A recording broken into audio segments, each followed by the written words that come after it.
Hi, this question is for Mr. Harris. I live in District 9, so I'm an incumbent, and I'm a single mother who is raising a teenage daughter and caring for two aging parents. Can you tell me why I should support your candidacy after you have made comments against women working, and you have been on record saying that you're going to cut services to our seniors? Thank you. Obviously, Mr. Harris, we'll start with you on this one. Your minute starts now.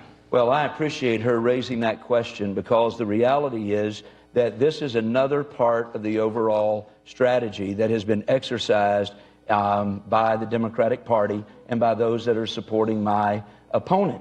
The reality is that they took a sermon I preached in Mother's Day of 2013 and pulled things out of context, which in that sermon, let me just be clear what I said, that we are fortunate to live in a time where women can be anything they want to be. They can be the CEO of a company, they can be chairman of the board, they belong in the operating room, the classroom, or wherever they belong.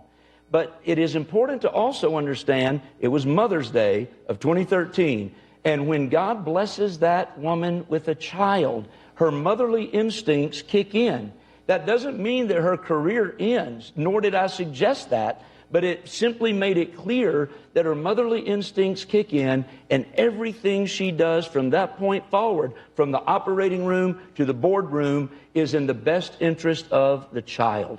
And so I'm thankful to have the opportunity to clear that up.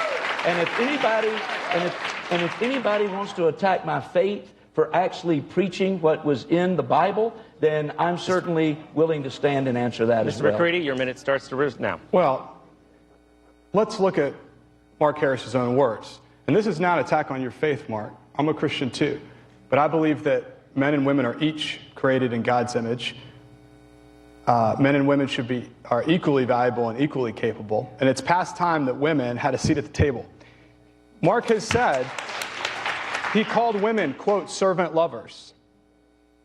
He questioned whether women should have careers, suggesting that women should be home cooking, sewing buttons, and learning to, quote, my opponent's words, respond to their husbands, end quote.